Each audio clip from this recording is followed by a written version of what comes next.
반갑습니다. 나무아카데미입니다. 이번 영상은 고2 화법과 작문 천재 중에서 2-3단원과 2-4단원 영상입니다. 화법의 원리와 실제를 배우고 있죠. 앞의 영상에서 대화, 면접 이렇게 두 가지 상황을 배웠고요. 세 번째로 발표를 공부하실 차례입니다. 이 단원에서 어떤 유형이 많이 출제됐는지 출제 유형 베스트 점검하겠습니다. 첫 번째로 가장 많이 출제된 유형은 교과서 학습활동 2번에 실린 학생의 발표에 관한 문제거든요. 두 번째 유형이나 세 번째 유형에 비해서 압도적으로 많이 출제가 됐어요. 학습활동 2번에서 학생이 꿈에 관해서 발표를 하고 있죠. 꿈은 성공하든 성공하지 않든 그 자체로 가치가 있다라는 내용에 대한 발표인데 이 발표에 관해서 학생이 세운 발표 계획 중에 실현된 것, 실현되지 않은 것 이런 것을 묻는 문제가 많이 출제됐습니다. 두 번째로는 교과서 지문 내용을 바탕으로 해서 발표에 관해 이론적인 내용을 묻는 문제가 많이 출제됐고요. 그리고 교과서 외의 발표문도 아주 많이 출제가 됐어요. 교과서 학습활동에 실린 내용 말고도 학력평가에 출제된 발표문을 활용해서 변형 문제가 출제되기도 하니까 교과서에 있는 발표문만 열심히 공부하시기보다는 그 외의 발표문도 같이 공부하시는 게 좋을 것 같아요. 자, 그럼 이 단원 생각 열기부터 보도록 합시다. 생각 열기에서는 평창 동계올림픽 유치를 위한 발표 중에 청중을 고려한 발표, 이것을 통해서 동계올림픽 유치에 성공했다 이런 내용을 담고 있거든요. 나 대변인은 이렇게 이야기를 했습니다. 이번 평창 동계올림픽 유치 준비에서 가장 중요한 것은 핵심 목표를 가장 잘 전달하는 메시지를 만드는 것이다 라고 강조했습니다. 그녀는 이전에는 한반도 평화를 주제로 발표했다고 언급하고 있어요. 이 한반도 평화라는 것은 예전부터 계속 언급해왔던 식상한 주제거든요. 88 올림픽 때도 월드컵에도 사용되었던 주제라서 청중이 이 얘기를 들으면 또 그런 얘기 하네? 이런 식으로 생각할 수 있어요.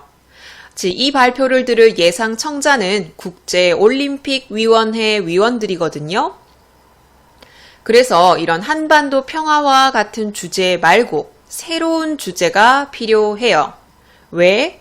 청자들이 이것을 식상하게 느낄 것이기 때문이죠. 청자를 고려한 전략입니다. 청중이 누구고 그들이 원하는 것이 무엇인지를 파악한 거죠. 소비자가 원하는 물건을 만드는 것처럼 발표자도 청중이 원하는 말, 이것을 고려해야겠죠. 우리 입장이 아닌 청중의 입장에서 원하는 메시지를 만드는 것이 중요함을 역설했다. 그래서 무엇에 관해 언급했냐면 새로운 아시아 시장을 개척하는 것, 새로운 지평을 여는 것, 이것에 관해서 언급을 했고요. 이것에 관해 국제올림픽위원회 위원들이 새롭게 느끼고 설득력 있게 느꼈기 때문에 평창 동계올림픽을 유치할 수 있었던 거죠. 자, 여기 생각 열기에서 제시하고자 하는 내용이 뭐냐? 발표를 할 때는 청중을 고려하는 것이 중요하다라는 거예요. 이 내용을 지문이나 보기에 제시하고 이것을 통해서 말하고자 하는 것이 무엇이냐라는 문제가 출제될 수 있겠죠. 자, 그럼 본격적으로 지문 내용 들어가 보도록 합시다. 이 발표 단원에서는 일단 발표의 목적이 무엇인지 간단하게 언급하고요. 중요한 내용은 여기 2번에 실려 있거든요. 발표를 할 때는 청자의 특성을 고려해야 하는데 청자의 특성으로 4가지가 언급되고 있어요. 첫째, 발표 내용에 대해서 청자가 얼만큼 흥미를 가지고 있는지, 얼만큼 이해하고 있는지. 둘째, 발표 주제에 대해서 청중의 태도가 긍정적인지 부정적인지. 그리고 세 번째, 발표 주제에 관련해서 청중이 어떠한 세부 관심사를 가지고 있는지. 네 번째, 청중의 정서적인 상태. 이렇게 네 가지로 나누어서 제시하고 있어요. 그 중에 일단 발표의 목적에 대해서 간단하게 살펴봅시다. 발표의 목적은 정보 전달 아니면 설득입니다. 화자가 정보를 전달하는 발표를 한다 라고 하면 발표 목적은 자기가 전달하는 정보를 청자가 잘 이해하기를 바라는 걸 거고요. 그리고 발표 목적이 설득이다 라고 하면 화자가 제시한 주장을 청자가 수용하기를 바라는 거죠. 그러니까 목적 달성을 위해서 화자는 청자가 자기가 전달하려는 정보를 제대로 이해하거나 자기 주장을 수용할 수 있게 해야 합니다. 발표는 청자 지향적 행위예요. 이 내용이 발표에 관해서 묻는 문제에서 선지로 자주 활용이 됐습니다. 청자 지향적 행위이기 때문에 발표에 앞서서 청자의 특성을 분석하는 건 필수적이겠죠. 그래서 청자의 특성이 무엇인지 그 아래쪽에 설명하고 있는 겁니다. 네 가지 아까 살펴봤었죠. 그럼 그 네 가지 중에 첫 번째, 발표의 내용에 대해 청자의 흥미가 어떠한지, 청자의 이해 정도는 어떠한지 살펴보도록 합시다. 화자는 청자가 흥미를 가지는 내용이 뭔가에 대해서 분석하고 이걸 발표 내용으로 선택해야겠죠. 만약에 청자가 흥미도 없는 내용에 대해서 발표를 한다. 그러면 집중할 수 없을 거고요. 또 발표 내용이 너무 어렵거나 너무 쉽다고 판단되면 역시나 집중을 할 수가 없겠죠.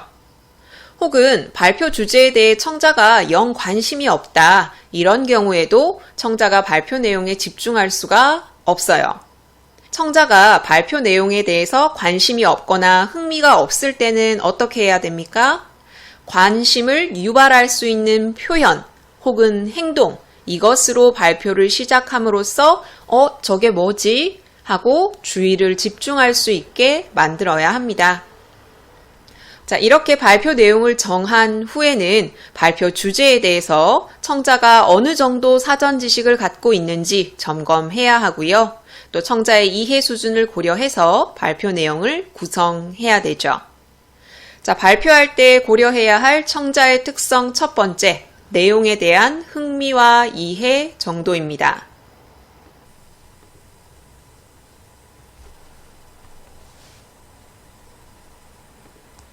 다음으로 고려해야 할 청자의 특성은 주제에 대한 태도입니다. 청자가 주제에 대해서 어떤 태도를 가지는가도 발표 내용을 구성할 때 중요한 거죠. 긍정적, 부정적으로 나눌 수 있거든요. 일단 청자가 발표 주제에 대해서 부정적인 태도를 가지고 있다. 이럴 때는 주제에 대해서 긍정적으로 생각할 수 있게 한 후에 구체적인 내용을 전달해야 되고요. 만약에 청자가 발표 주제에 관심이 있거나 긍정적인 태도를 가지고 있다면 당신의 태도가 맞습니다 라고 확신하도록 표현한 후에 구체적인 내용을 전달할 수 있는 거죠. 아래쪽에 발표 상황의 예를 제시하고 있죠. 발표 주제는 쓰레기 분리배출을 철저히 하자, 설득 목적의 발표입니다. 청자를 여러 수준으로 나누고 있거든요. 발표 내용의 부정적인, 그리고 아래쪽으로 갈수록 발표 내용의 긍정적인 화자죠. 첫째로 발표 내용에 관심이 전혀 없는 청자일 때, 이럴 때는 시선 끌기나 관심 유발과 같은 전략이 필요합니다. 자, 여기 주목 좀 해주세요. 이건 정말 심각한 문제입니다. 우리가 화성에 가서 살 수 있을까요? 지구가 오염되면 우리는 어디서 살아야 할까요? 이런 의문형 표현으로 관심을 유발하고 여기 주목해달라는 시선 끌기의 표현을 사용하고 있죠. 자, 이런 부분을 묶어서 기호로 표시하고 이 기호에 해당하는 표현을 사용할 수 있는 청자가 어떤 청자냐, 태도가 어떠하냐, 이렇게 묻는 문제도 출제가 되었습니다. 자, 그 다음으로 관심은 있지만 부정적인 태도를 지닌 청자일 때 어떻게 해야 하느냐, 바로 긍정적인 인상을 심어주는 말하기를 하는 것이 좋습니다. 자, 여기 이 부분은 문제에 가장 많이 출제된 유형이거든요. 서술형 유형에서도 이 글을 제시하고 이 부분을 통해 알 수 있는 청자의 태도, 그리고 화자가 사용한 전략, 이것을 쓰라는 문제가 출제가 됐어요. 쓰레기 분리배출에 대해서 여러분들이 이렇게 어렵게 생각하는 거 안다. 청자는 지금 부정적으로 생각하고 있죠. 그런데 잠깐이라도 실천하고자 했던 마음가짐이 아름답고 중요하다라고 말하면서 긍정적인 인상을 심어주고 있죠. 자, 그 다음에 할 수 있는 표현, 쓰레기 분리배출에 대한 확신, 그리고 구체적인 행동 지침을 전달할 수 있는데 관심이 있고 긍정적인 태도를 지닌 청자일 때는 이런 확신과 구체적인 행동 지침을 바로 전달할 수 있죠. 쓰레기 분리배출이 제대로 되지 않아 발생하는 환경오염 때문에 제도 개선이 필요하다는 것을 잘 아실 거라고 생각한다. 확신을 주고 있죠. 그 다음에 구체적으로 어떻게 해야 되는지 이렇게 전달하고 있습니다. 그런데 만약에 화자와 동일한 태도를 지닌 청자일 때는 확신을 주거나 아니면은 위쪽에 긍정적인 인상을 심어주거나 관심을 유발하거나 시선을 끌 필요가 없겠죠. 화자와 청자가 같은 생각을 지니고 있다면 하고자 하는 말을 곧바로 전달하면 되죠. 여러분도 저와 같이 이런 생각을 할 것을 안다. 오늘은 이런 거를 설명하려고 한다 하고 구체적 지침을 바로 전달하면 되는 거죠. 그러니까 이 순서는 만약에 발표에 관심이 없는 청자일 경우 이런 과정을 거쳐서 맨 마지막에 구체적 행동 지침을 전달하게 된다라는 거고요. 청자가 발표 내용에 점점 관심을 보인다거나 청자가 발표 내용에 대해 긍정적인 태도를 보일수록 중간 단계는 생략할 수 있다라는 걸 드러내고 있습니다. 자, 세 번째 청자의 특성은 발표 주제와 관련된 세부 관심사입니다. 여기 흥미랑 뭐가 달라요? 라고 얘기할 수 있는데 세부 관심사는 화자가 발표하려는 주제 중에서도 그 안에서 세부적으로 어떤 관심사를 갖고 있는지 이것을 고려해야 된다라는 거거든요. 발표 자체에 대한 흥미랑은 조금 내용이 다르죠. 발표 주제 중에 어떤 부분에 관심이 있는지를 파악해서 발표 내용에 반영하는 것이 좋습니다. 예를 들어서 여행이라는 주제에 관심이 있다. 그럼 이 여행이라는 주제 중에서도 세부 내용이 여러 가지로 나뉠 수 있겠죠. 맛집 여행, 오지 탐험 등등. 이 중에 어떤 내용에 관련이 있는지 분석할 필요가 있습니다. 마지막으로 고려해야 할 청자의 특성은 정서적 상태입니다. 듣는 사람의 마음을 고려하란 얘기죠. 예를 들어 슬픔에 가득 차 있는데 웃기는 얘기를 하거나 청자가 분노에 가득 찬 상태인데 자기 할 말만 전달한다면 올바른 발표가 아니겠죠. 이런 식으로 발표를 하면 화자에 대해서 부정적인 태도를 갖게 되고 아무리 발표 내용이 좋다고 해도 수용하고 싶지 않다는 생각을 들게 하죠. 그러니까 발표는 청자의 정서적 상태를 고려하면서 청자의 정서적 상태를 이해하고 공감하고 있구나라는 걸 느끼게 해야 한다는 거죠. 자, 여기까지 발표를 할 때 고려해야 할 청자의 특성 4가지 살펴봤습니다. 내용에 대한 흥미와 이해, 주제에 대한 태도, 그리고 주제와 관련한 세부 관심사, 정서적 상태. 이것을 학습활동에서 적용해 보도록 합시다. 학습활동 첫 번째에서는 3가지 발표 상황이 드러납니다.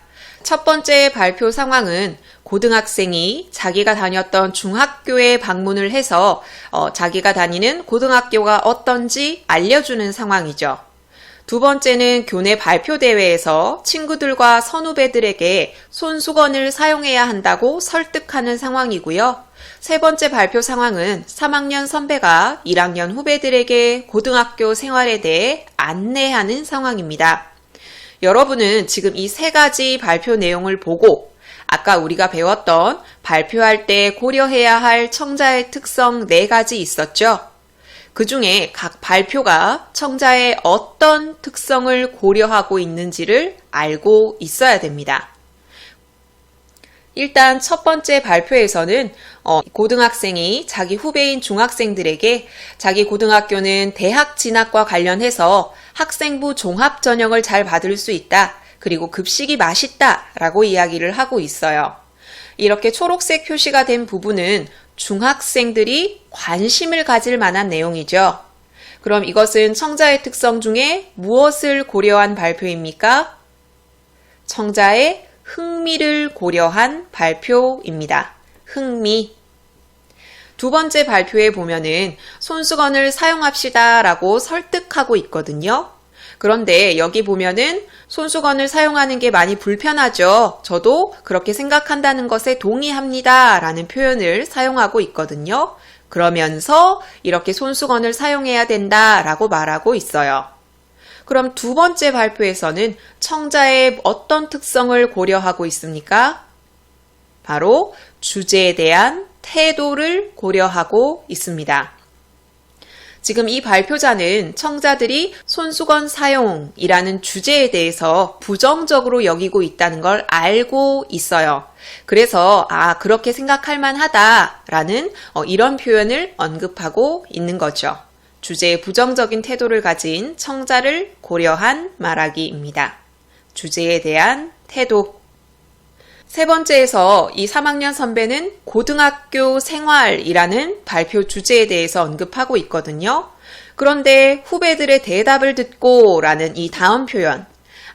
자율 동아리를 어떻게 신설하는지 궁금하다고요? 라고 이야기를 하면서 그 절차를 중심으로 말씀드릴게요. 라고 말하고 있습니다. 이 세 번째 말하기는 청자의 어떤 특성을 고려한 말하기죠?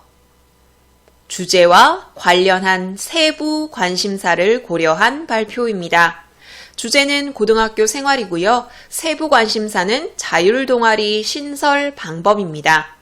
이 발표의 화자는 주제와 관련된 세부 관심사, 청자가 이것에 관해 관심 있어 하는구나 라는 걸 안 후에 발표 내용을 조절하고 있죠. 자, 이 세 가지 발표를 통해서는 어떤 청자의 특성을 고려했는지 바로 아셔야 되고요.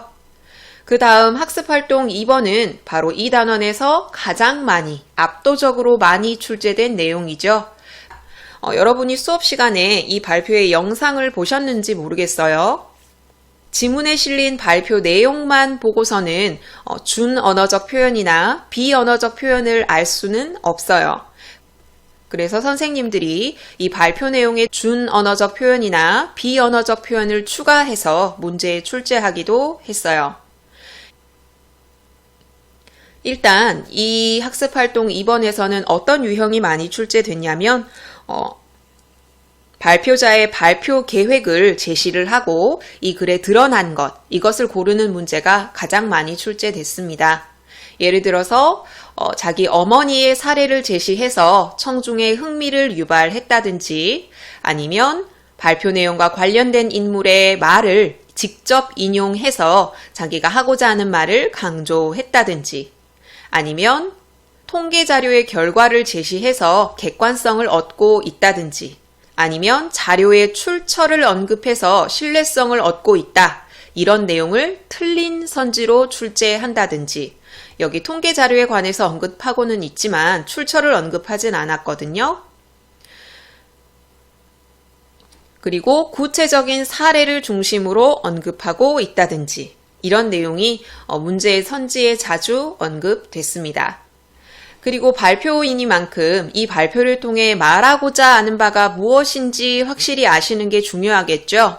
이 발표에서 말하고자 하는 건 꿈은 성공하든지 성공하지 못하든지 이거랑 상관없이 그 자체로 충분히 가치가 있고 우리를 새로운 방향으로 나아가게 한다라는 것이 이 발표의 주제입니다.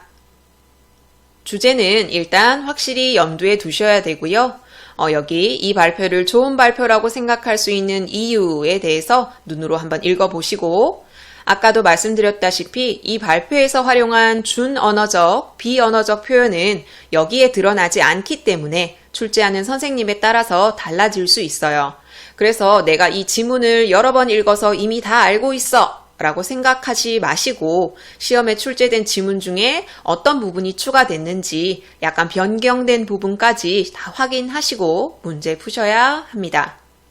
자, 그러면 이 단원과 관련된 문제 한 문제 풀어볼게요.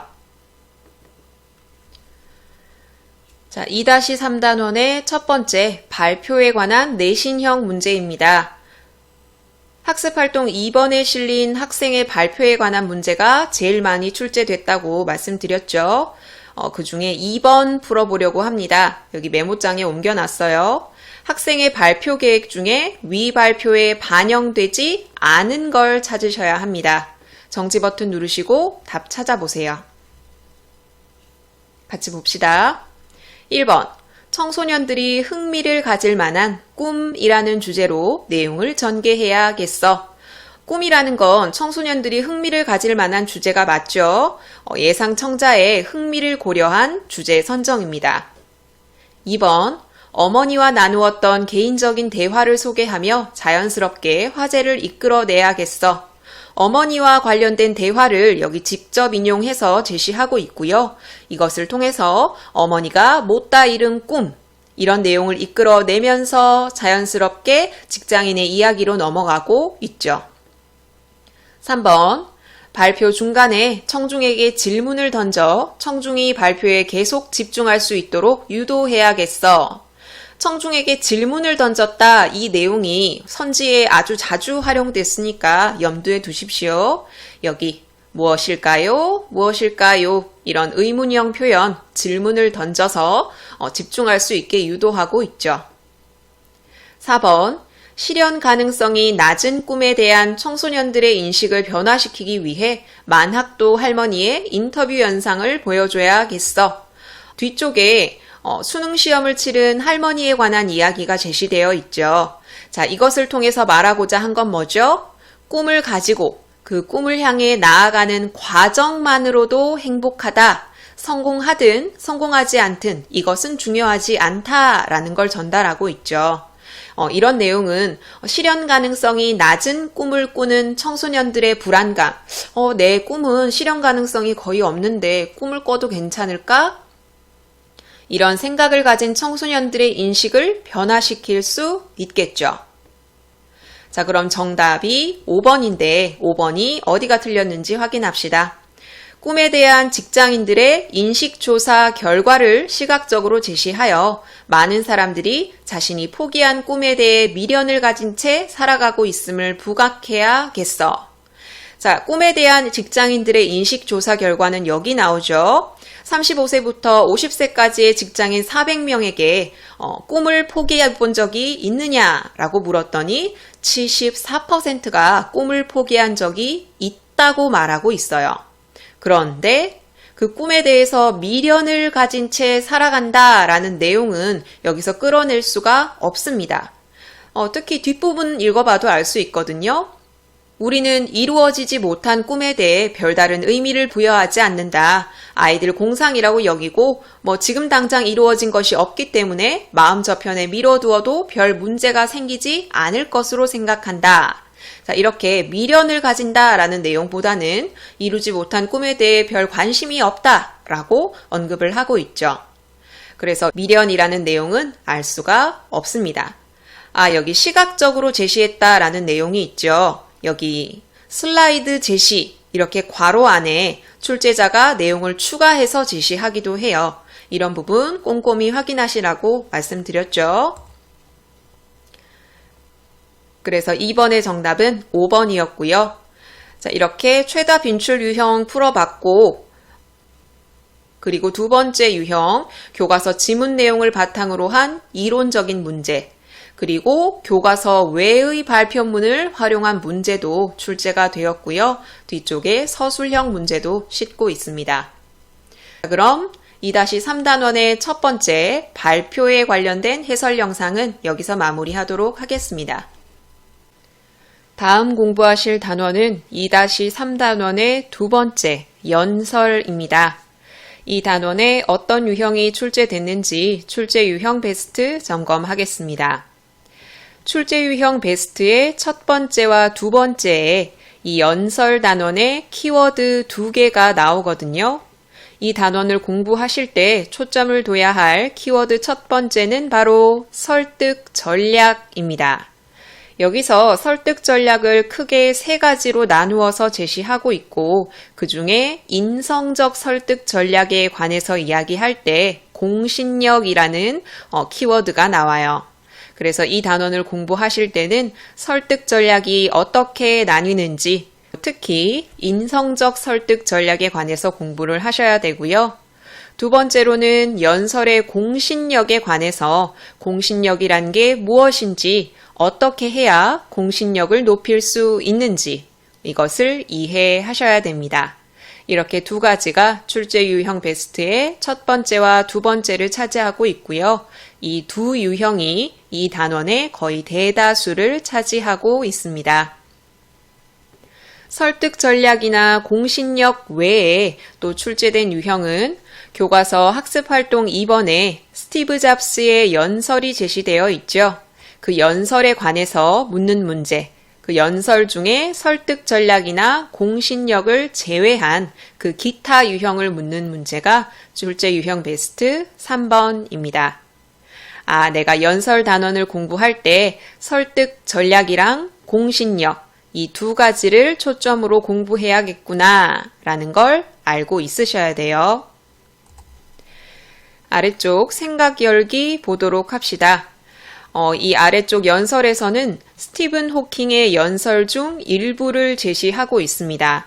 장애인 올림픽에서 한 연설인데 일단 앞부분에 보면 문명이 시작된 이래 인간은 우주가 왜 존재하는지 이것에 대해서 알고 싶어 했다. 그러나 우리가 완벽한 이론을 찾더라도 일련의 규칙과 공식에 불과하다. 이런 공식에 열기를 불어넣어 우주를 설명하게 하는 원동력은 무엇일까? 그리고 두 번째는 우리가 보고 있는 것을 이해하고자 노력하고 무엇이 우주를 존재하게 하는지 궁금증을 가지고 호기심을 가지길 원한다 라고 말하고 있습니다. 화자는 지금 사람들이 우주의 원리에 대해서 호기심과 궁금증을 갖기를 바라고 있죠. 장애인 올림픽 역시 세상을 바라보는 인식을 바꿀 것이라고 이야기하면서 우리는 모두 다르다고 표준적이거나 평범한 인간이란 없다고 말하고 있습니다. 장애인 올림픽의 청자는 장애인 올림픽에 참가한 사람들이겠죠.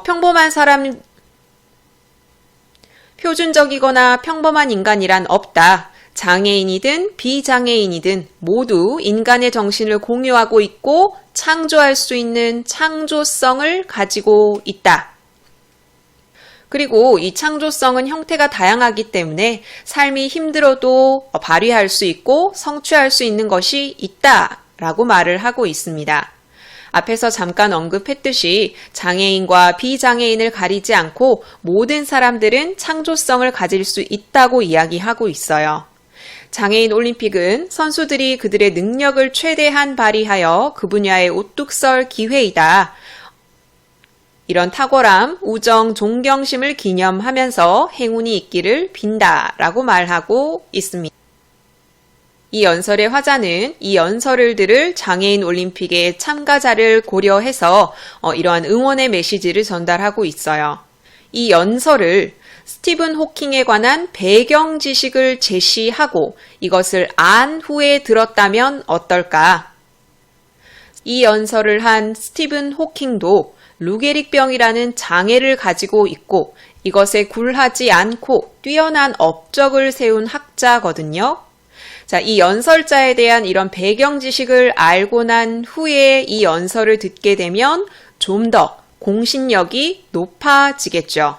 이 연설자가 연설한 내용, 장애인과 비장애인 모두 창조성을 가질 수 있고 성과를 거둘 수 있다라는 이런 내용과 이 화자의 삶이 일치하고 있죠.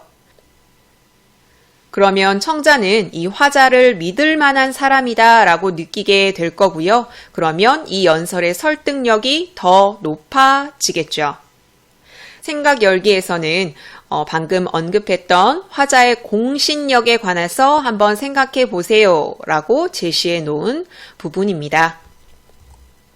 자, 그럼 본격적으로 지문 공부해 봅시다. 자, 일단 연설에 관해서 설명을 하고 있습니다. 연설은 공식적 말하기 상황이고요. 연설의 목적은 정보 전달이 아니라 청중을 설득하는 것입니다. 연설의 목적을 정보 전달로 설명하는 틀린 선지가 자주 출제됐으니까 조심하셔야 됩니다. 자, 설득을 목적으로 하는 말하기이기 때문에 청자에게 설득력을 주기 위해서 화자는 자기의 공신력을 높여야 하고요. 이 공신력을 높이기 위해서 적절한 설득 전략을 사용해야 합니다. 그럼 본격적으로 공부할 텐데 이 단원의 키워드 2개가 뭐라고 말씀드렸죠? 하나는 공신력, 하나는 설득 전략입니다. 일단 공신력에 관해서 공부합시다. 자, 공신력이란 화자가 청자에게 공적으로 신뢰를 받을 만한 능력입니다. 저 말하는 사람 믿음직하네. 믿음이 가네. 이 정도를 공신력이라고 하는 거예요. 한 가지 요소만 보고 판단하는 것이 아니라 여러 가지 특성을 바탕으로 종합적으로 판단을 하게 되는데 공신력을 구성하는 요소에 5가지가 있습니다. 전문성, 신뢰성, 침착성, 외향성, 사회성입니다. 공신력을 구성하는 5가지 요소를 쓰라는 문제도 출제됐으니까 반드시 외우셔야 합니다. 이렇게 내용만 보면은 별다르게 어려운 게 없어 보이는데 전문성이 무엇인지, 신뢰성이 무엇인지 하나하나를 확실히 알고 있으셔야 돼요. 예를 들어 화자가 청자에게 친근감 있게 다가갔다. 이게 공신력을 구성하는 요소 중에 무엇이냐라고 물으면 외향성인지 사회성인지 신뢰성인지 헷갈려요. 그러니까 두루뭉술하게 판단하지 마시고 공식 암기하시듯이 확실히 공부하셔야 합니다.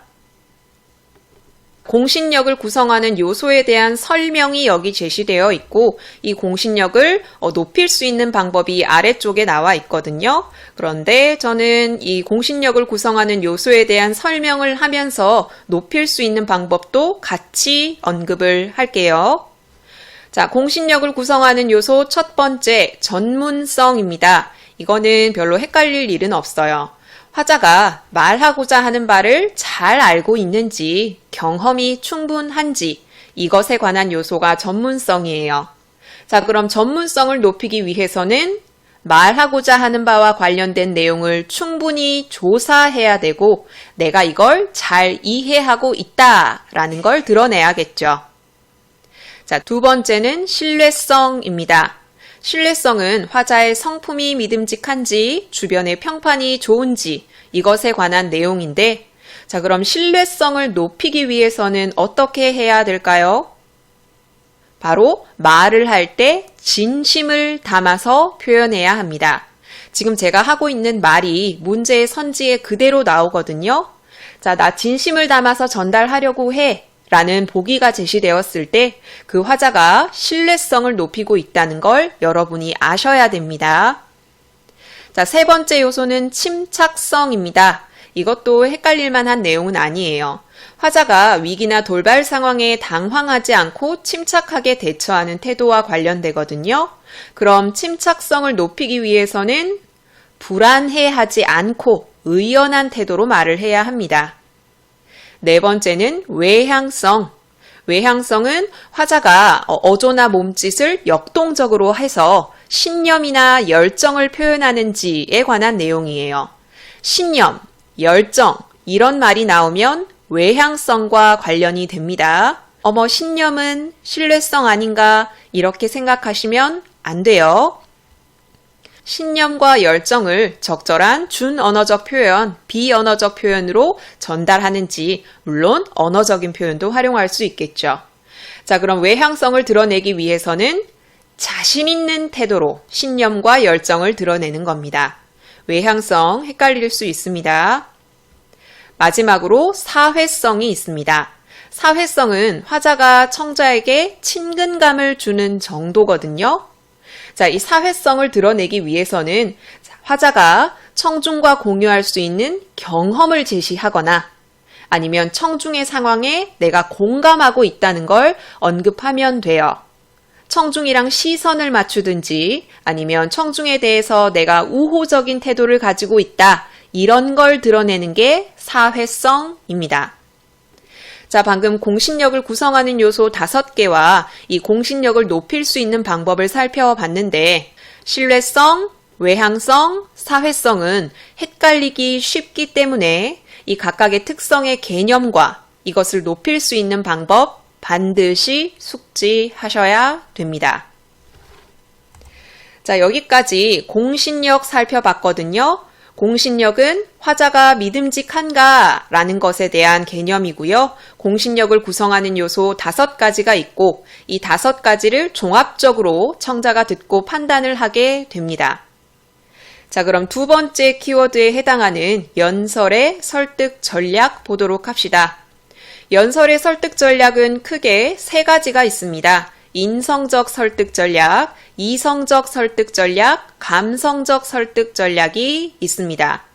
각각의 개념이 제시되어 있는데 이 개념을 바꿔서 틀린 선지로 자주 출제됐습니다.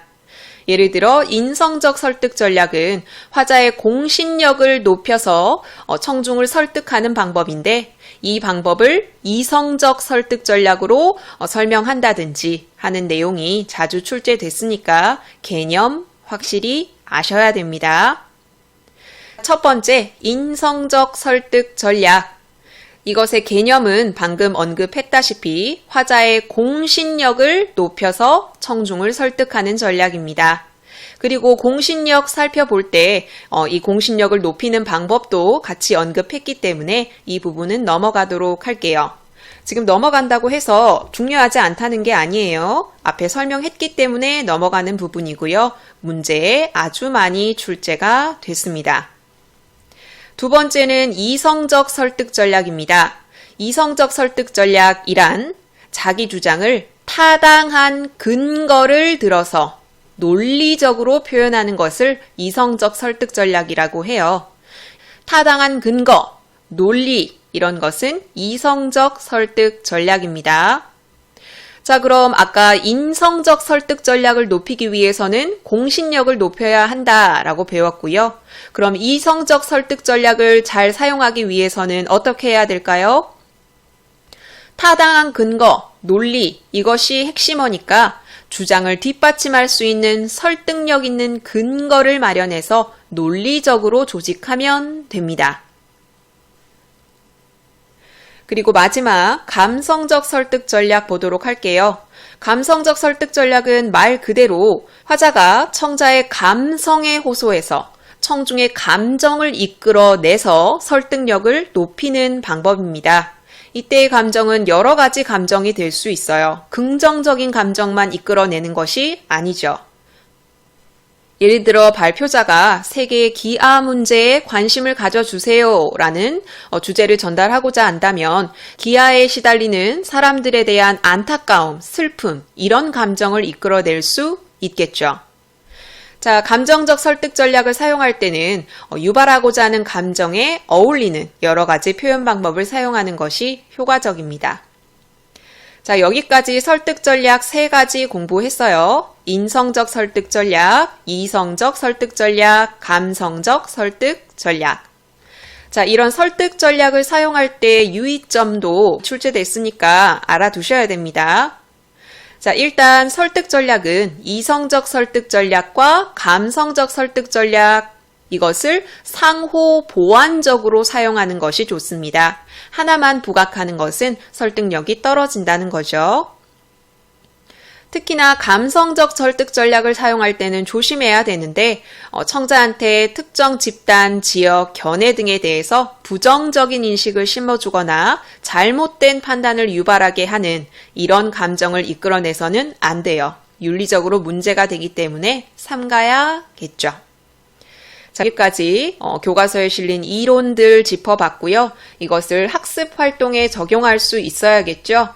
학습 활동은 크게 3가지로 나뉘는데 문제에 많이 출제된 건 여기 스티브 잡스의 연설이 가장 많이 출제됐고요. 그 다음에 3명의 학생들의 연설, 그 다음에 인도 펀자브 지역 출신 농민에 관한 이야기, 이런 순으로 다수 출제됐어요. 학습활동 첫 번째, 3명의 학생이 등장을 하죠. 박민수, 강영빈, 민도진. 이 학생들이 가지고 있는 공신력을 판단하실 수 있어야 합니다. 학습활동 1번의 목적은 공신력입니다. 자, 이 내용은 여러분이 읽어보셨을 텐데, 자, 이 3명의 학생 중에 공신력을 가장 잘 갖춘 학생은 박민수 학생이고요. 자, 그 이유를 서술형으로도 쓰실 수 있어야 됩니다. 우리는 박민수가 왜 공신력을 갖추고 있는지, 강영빈과 민도진이 왜 공신력이 부족한지 살펴보도록 합시다. 자, 일단 박민수는 청중을 바라보면서 이야기를 하고 있습니다. 청중과 시선을 맞춘다. 그래서 청중에 대한 우호적인 태도를 보여준다 하는 건 공신력 중에 사회성이었죠.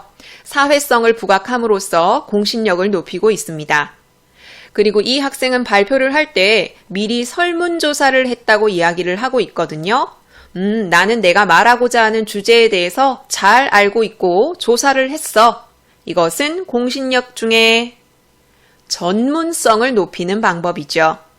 자, 그리고 열정적으로, 이게 행동일 수도 있고 표정일 수도 있죠. 열정적으로 말을 하고 있어요. 자, 신념과 열정을 자신감 있게 드러낸다. 이것은 공신력 중에 외향성에 해당하죠. 이렇게 막상 물어보면 굉장히 헷갈리기 때문에 여러분이 공신력의 각 요소를 확실히 알고 있으셔야 됩니다. 이 외에도 박민수는 불안해하지 않고 의연한 태도로 이야기하고 있기 때문에 침착성을 갖고 있다고 이야기할 수 있고요. 또 청중을 바라보고 열정적으로 이야기하고 있다는 건 말에 진심을 담았다는 거니까 신뢰성도 획득하고 있죠. 자, 이렇게 박민수는 공신력의 모든 요소를 다 높이고 있기 때문에 이 말은 설득력을 가질 수 있습니다. 자, 두 번째 학생은 일단 말을 더듬거리고 있고요. 자기가 학생 동아리가 활성화됐으면 좋겠다라고 이야기했는데 왜 그런지를 적절히 얘기하지 못하고 있어요. 불안한 태도로 말을 하고 있는 이 모습에서 침착성, 외향성, 사회성이 부족하다는 걸 알 수 있고요. 자기가 말하고 있는 바에 대해서 제대로 알지 못하고 있기 때문에 전문성 역시 떨어져요. 그러니까 두 번째 학생의 연설은 설득력이 떨어지겠죠. 세 번째 학생의 문제점은 계속해서 이 종이 개요서만 보고 발표한다는 거죠. 내용 자체에 크게 문제가 없는데 우리 학교를 위해 열심히 일할 자신이 있다라고 이야기하면서도 그 말과 일치하지 않는 행동을 보이고 있어요. 그래서 세 번째 학생 역시 신뢰성, 침착성, 사회성이 부족하다고 볼 수 있죠. 따라서 설득력이 떨어집니다. 박민수 학생이 왜 공신력을 가지는지, 이 두 학생의 공신력은 왜 떨어지는지 알고 있으셔야 합니다. 그 다음 학습 활동은 스티브 잡스의 연설입니다. 이 연설을 보고서는 여러분이 설득 전략, 공신력 두 가지 다 공부하셔야 돼요. 특히 어느 부분에서 설득 전략이 드러났는지는 확실히 아셔야 되는데, 자, 첫째로 인성적 설득 전략이 드러난 부분이 나옵니다. 그 부분이 이 앞부분. 자기는 운이 좋아서 자기가 좋아하는 일을 할 수 있었고, 그래서 이런 거대한 회사를 성장시켰다. 자기의 업적을 드러내고 있죠. 자, 이런 일을 했으니 나는 믿음직한 사람이다. 공신력을 획득하고 있기 때문에 인성적 설득 전략을 사용하고 있고요. 그리고 그 뒤 이어서 자기가 세운 회사에서 자기가 해고당한 경험을 들고 있죠. 이것은 청중의 안타까운 마음을 불러일으키는 감성적 설득 전략이 사용된 부분입니다. 그리고 또 하나 인성적 설득 전략이 사용된 부분이 있는데, 자, 어려운 시기에 자기를 지탱해준 유일한 것은 내가 하고 있는 일을 내가 사랑하고 있다고 확신하는 것. 자, 이것이 자기를 지탱해줬다고 이야기하고 있어요. 나는 내가 사랑하는 일에 대해서 이렇게 자신감을 가지고 있다. 나는 믿음직한 사람이다. 라고 제시하고 있죠. 인성적 설득 전략이 사용됐습니다. 자, 스티브 잡스는 이 연설을 통해 무슨 말을 하고 싶으냐? 자기가 진정으로 사랑하는 일을 찾아야 한다라고 말하고 싶은 거예요. 그래서 무슨 목적을 가지느냐? 지금 이 연설을 듣고 있는 사람은 명문대의 졸업생들이죠. 대학 졸업생이 자기가 진정으로 사랑하는 일을 찾도록 설득하고자 하는 것이 이 연설의 목적이죠. 자, 방금까지는 이 연설에 쓰인 설득 전략을 짚어봤는데 공신력도 공부하셔야 된다고 말씀드렸죠. 공신력은 바로 이 부분, 스티브 잡스에 대한 배경 지식입니다. 자, 이 배경 지식을 제시하고 이 연설을 봤을 때 공신력이 더 높아진다고 느꼈다. 그 이유는 무엇이냐? 이런 유형으로 출제가 됩니다. 자, 여기에는 스티브 잡스가 애플사의 최고 경영자이고 이런 뛰어난 업적을 냈다라는 걸 설명하고 있거든요. 이걸 읽었을 때 왜 공신력이 높아질까요? 아, 이 화자가 정말 전문성이 높구나라는 걸 알았기 때문이죠.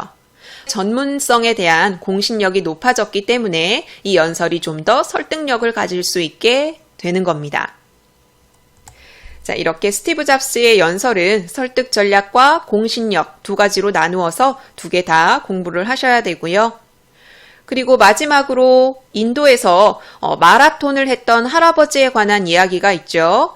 자, 이것에 관한 문제는 크게 출제되진 않았는데 만약에 출제된다면 이 내용을 바탕으로 끌어낼 수 있는 연설의 주제, 꿈을 이루기 위한 노력은 언제 해도 늦지 않으니 지금 당장 노력해라 라는 이런 주제를 묻는 문제나 아니면 이것을 바탕으로 연설을 구성했을 때 활용할 수 있는 설득 전략을 묻는 문제가 출제될 수 있겠죠. 자, 그럼 여기까지 연설 지문 같이 공부했고요. 이것에 관한 문제 한 문제 풀어봅시다. 자, 연설 단원 내신형 기출 문제고요. 가장 많이 출제된 것이 연설의 설득 전략에 관한 문제라고 말씀드렸죠. 그래서 1번 같이 풀어볼 겁니다. 연설의 설득 전략에 관한 설명으로 가장 적절한 것을 찾으시면 됩니다. 정지 버튼 누르시고 답 찾아보세요. 같이 봅시다. 1번, 인성적 설득 전략이란 화자의 공신력을 높여서 청중이 화자의 말을 수용하게 하는 것이다. 1번부터 정답이 나왔네요. 이게 바로 인성적 설득 전략이죠. 인성적 설득 전략은 공신력을 높여서 설득하는 방법이고요. 공신력의 5가지 요소를 어떻게 높일 수 있는지 우리 공부해 봤었죠. 2번, 화자는 내용 구성 시 청중의 감정을 고려하지 말고 논리성을 중심으로 구성해야 효과적으로 설득할 수 있다. 청중의 감정 그리고 논리성 둘 다 적절하게 상호 보완적으로 사용해야 된다라고 배웠죠. 3번, 이성적 전략과 감성적 전략은 함께 사용하는 것보다 분리하여 각각 집중적으로 사용하는 것이 더 효과적이다. 2번 설명하면서 같이 말씀드렸어요. 따로 사용하는 것이 아니라 상호 보완적으로 사용하는 것이 좋다.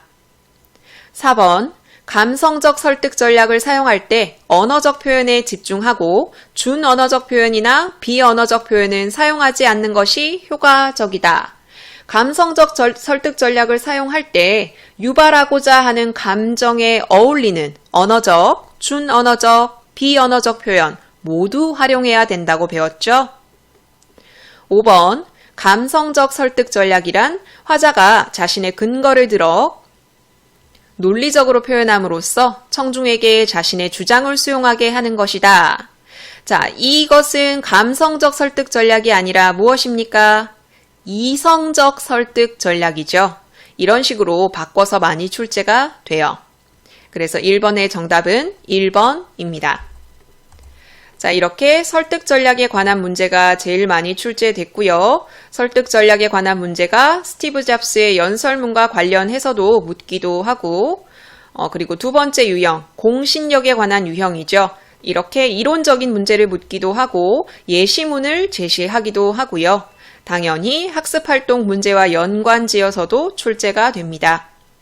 그리고 스티브 잡스의 대학교 졸업식 연설, 이것을 공신력이나 설득 전략을 제외하고 그 기타 유형을 묻는 이런 유형도 출제됐고요. 연설에 관해서 이론적으로 묻는 문제, 그리고 교과서 외의 지문을 바탕으로 이 연설에 관해서 묻는 문제도 출제가 됐습니다. 자, 그럼 2-3단원의 두 번째 연설에 관한 해설 영상은 여기서 마무리하도록 할게요. 다음 공부하실 단원은 2-4단원의 첫 번째 토론 단원입니다. 2-4단원은 토론과 협상으로 이루어져 있고요. 그 중에 첫 번째 토론 공부해 보도록 합시다. 이 단원에서 많이 출제된 유형 점검해 볼게요. 출제 유형 베스트가 간단하죠. 복잡한 유형이나 여러 유형이 출제되지 않고 이 두 가지 유형이 압도적으로 많이 출제됐습니다. 일단 교과서 학습활동에 드론 규제 완화에 대한 토론이 실려 있죠. 그것에 관련된 문제가 출제됐고요. 토론 내용, 입론 방법, 반대 신문 중 질문의 적절성, 답변의 적절성, 이런 거의 모든 요소가 다 시험에 출제가 됐기 때문에 해당 토론은 좀 꼼꼼히 공부하셔야겠어요. 그리고 두 번째로는 지문 내용이거든요. 이 단원에서는 토론 중에서도 반대 신문식 토론에 초점을 둔 단원이거든요. 그것에 관한 이론을 묻는 문제가 많이 출제됐고요. 순서를 묻는 문제도 있고 질문 방법에 대해 묻는 문제도 있고 답변 방법에 대해서 묻는 문제도 있었습니다. 자, 그러면 생각 열기부터 공부해 보도록 합시다. 토끼와 거북이의 이야기, 아주 익숙한 이야기죠. 자, 토끼와 거북이가 경주를 했고요. 토끼는 낮잠을 자고 그 사이에 거북이가 가서 이겼어요. 이거에 대해서 토끼가 이렇게 말을 합니다. 이 경기는 무효야. 나를 안 깨우고 너 혼자 갔기 때문에 나는 이 경기 결과를 받아들일 수 없어. 토끼의 주장은 경기 결과를 받아들일 수 없다라는 건데 근거가 뭐예요? 나를 안 깨우고 너 혼자 갔기 때문에 이것이 토끼가 내세운 근거죠. 자, 이것에 대해서 거북이가 어떻게 말할 수 있을까라는 게 생각 열기의 문제거든요. 토끼는 지금 논리적인 허점을 보이고 있어요. 주장에 대한 근거가 터무니없죠. 상대 선수를 깨워야 한다라는 규칙도 없었고 서로 사전에 약속도 없었는데 이걸 근거로 경기 결과를 받아들일 수 없다는 건 타당하지 않죠. 자, 이런 내용을 활용해서 거북이가 할 말로 적절한 것은 이것을 묻는 문제가 출제되기도 했습니다. 아래쪽에 거북이의 대답을 싣고 있거든요. 나를 안 깨우고 너 혼자 갔다. 이것이 논리적으로 허점이 있다는 걸 언급해야 돼요. 나는 경기 중에 자는 너를 깨워야 할 의무가 없다는 것. 그리고 경기 전에 그러한 약속을 한 것도 아니라는 것. 이것을 언급하면 토끼가 보이는 논리적인 허점을 지적할 수 있죠. 자, 그러면 지문 내용 보도록 합시다. 일단 첫 부분에는 토론의 개념이 제시되고 있죠. 토론은 어떤 공동의 문제에 대해서 서로 다른 의견을 가지고 있는 개인이나 집단이 합리적으로 문제를 해결해가는 의사소통 행위입니다. 토론에 관한 설명으로 적절한 것, 이런 걸 묻는 문제에 다수 출제됐고요. 틀린 선지로는 대화의 개념이나 아니면 다음 단원에 배울 협상의 개념이나 혹은 토론과 비슷한 듯 보이지만 같지 않은 토의의 개념을 언급하는 이런 선지가 틀린 선지로 활용됐습니다. 토론에는 여러 유형이 있는데 이 단원에서는 반대 신문식 토론에 초점을 두고 있고요. 반대 신문식 토론이란 게 뭐냐? 찬성 측과 반대 측이 서로에 대해서 반대 신문을 하면서 상대방의 논지를 반박하고 자기 주장을 펼치는 토론입니다. 반대 신문이 있다는 것. 자, 그럼 반대 신문이 무엇이냐? 상대 측이 주장한 것에 논리적인 문제가 있다는 걸 질문으로 드러내는 게 이게 바로 반대 신문입니다. 반대신문은 다른 말로 교차신문이나 교차조사라고 이야기하기도 하고요. 문제에서 반대신문 대신 이런 단어를 활용해서 출제되기도 했습니다.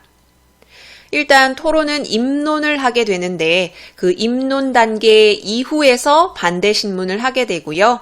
또 칼 포퍼식 토론에서는 입론 다음에도 반대신문을 하지만 반론 다음에도 반대신문을 하기도 해요. 그런데 우리는 칼 포퍼식 토론보다는 거의 반대신문식 토론에 초점을 둬서 공부하게 될 거고요. 문제도 이 유형을 중심으로 출제됐습니다. 자, 반대신문 단계에서는 뭘 해야 되냐? 상대편 주장에 대한 질문을 해야 되고요. 이에 대해 상대 측이 응답을 해야 합니다. 자, 그럼 반대신문식 토론을 왜 해야 하느냐? 반대신문식 토론의 필요성. 자, 이거를 논제 측면에서 그리고 토론자 측면에서 쓰라는 문제가 서술형으로 출제됐기 때문에 외우시는 게 좋겠죠. 일단 논제 측면에서는 반대신문을 서로 하게 되면 논제가 갖고 있는 다양한 쟁점을 충분히 살필 수 있어서 논제를 깊이 이해할 수 있다. 그리고 또 토론자 측면에서는 찬반 양측이 질문, 응답을 주고받게 되죠. 그래서 의견 교환이 적극적으로 이루어질 수 있다. 이게 바로 반대신문의 필요성입니다. 자, 아래쪽에서는 반대신문식 토론, 칼 포퍼식 토론에 관해서 순서가 제시되어 있는데 반대신문식 토론을 중심으로 보셔야 되고요. 순서를 묻는 문제는 객관식으로도 서술형으로도 출제가 됐기 때문에 반드시 외우셔야겠어요. 자, 여기서는 찬성, 반대가 각 2명이 등장하고요. 일단 제1, 제2의 순서대로 입론을 펼치게 돼요. 제1 토론자가 입론한 후에 제2 토론자가 입론하는 거예요. 이건 반대측도 마찬가지고요. 자, 제1 찬성자가 입론을 하게 됩니다. 자, 찬성 측은 어떤 상황에 대한 변화를 추구하는 입장이기 때문에 왜 변화를 추구하는지에 대해 밝혀야 돼요. 그래서 토론은 찬성 측이 먼저 입론을 시작합니다. 자, 의견을 펼치는 걸 입론이라고 하거든요. 근거를 들어서 난 이걸 주장한다 라고 입론을 하면 제2 반대자가 이것에 대해 반대 신문을 합니다. 자, 이게 끝나면 이제 반대 측에서 입론을 펼치게 되고요. 이거에 대해서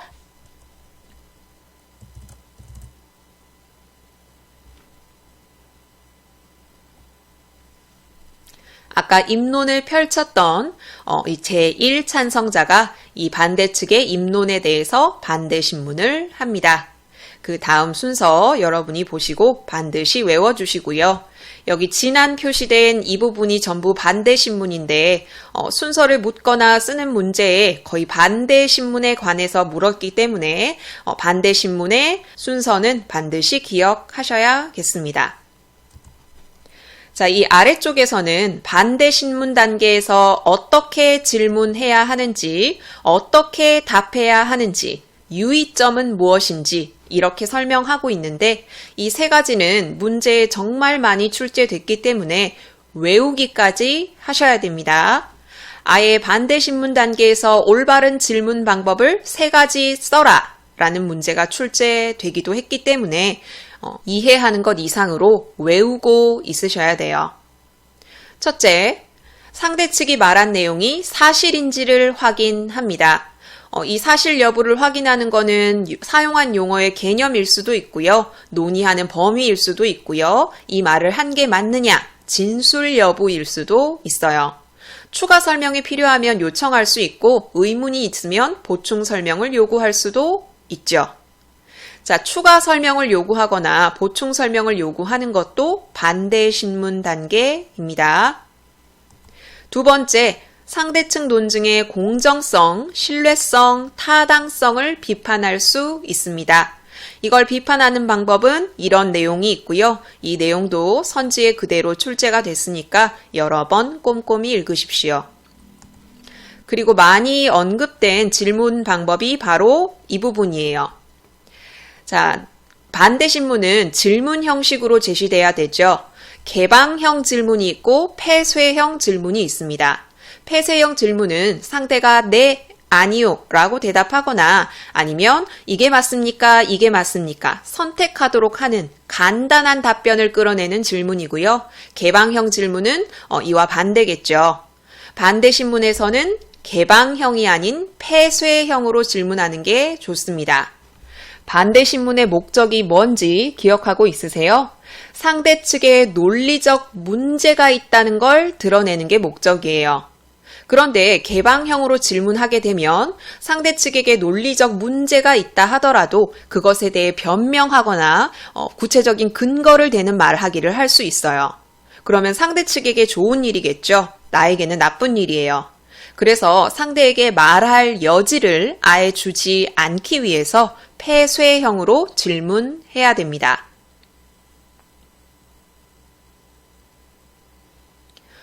특히 이 폐쇄형 질문은 상대 측 주장의 모순을 드러내게 하는 그런 답변을 유도하는 게 좋겠죠.